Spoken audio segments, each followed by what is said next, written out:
కవితకు మీకు మధ్య ఏమి వివాదాలున్నాయి? తెలంగాణ జాగృతి నాయకులంతా కలిసి ప్రెస్ క్లబ్‌లో మీటింగ్ పెట్టారు. మీరు ఆమెను చేసిన విమర్శలేంటి? వాళ్ళు ప్రతిగా ఎందుకు విమర్శలు చేశారు? అవి విమర్శలు కాదు, బూతులు. వాళ్ళు మాట్లాడినయన్నీ అడ్డమైన బూతులవి. హ్మ్. నేను చేసిందేందంటే కాళేశ్వరంలో అవినీతి అని కన్ఫర్మ్ చేసిందామె. హ్మ్.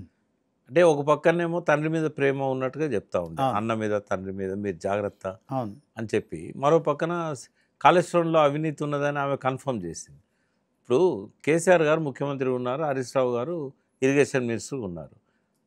ఈమె తర్వాత అదే రోజు ఒక ఇంగ్లీష్ ఛానల్లో, అర్నబ్ గోస్వామి ఛానల్లో మాట్లాడుతుంటే ఆయన అడిగాడు, ఇరిగేషన్ మినిస్టర్ అవినీతి సీఎంకు తెలియకుండా జరుగుతుందా? మీరు ఇరిగేషన్ మినిస్టర్ మీద అవినీతి ఆరోపణలు చేస్తే అవి నేరుగా మీ నాన్న మీద చేసినట్టే కదా అని అడిగారు.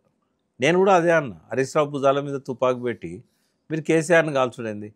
ఆమె ఆమె మీద నేను పరుష పదాలు వాడినా కూడా కాళేశ్వరం కోణం నుంచే చూడాలి దాన్ని. నా కవిత మీద వ్యక్తిగత విరోధాలు లేవు. అంతకు ముందు వరకు కూడా ఆమెతో నాకు ఈ అడ్వైజ్ ఇచ్చే సంబంధాలను నేను అడ్వైజ్ ఇస్తుండేది. ఆమె పాటిస్తే పాటించేది, లేకుంటే లేదు. కానీ ఆ ఒక్కరోజు ఏంటంటే ఈ కాళేశ్వరం అవినీతి ఒక పక్క సిబిఐకి ఇచ్చినాక దాని మీదనే ఆమె రియాక్ట్ అయ్యి మళ్ళీ అవినీతి ఉన్నదని కన్ఫర్మ్ చేయడం అంటే ఏంది?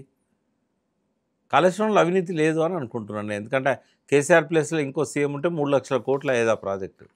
ఎన్నోసార్లు చెప్పాను నేను.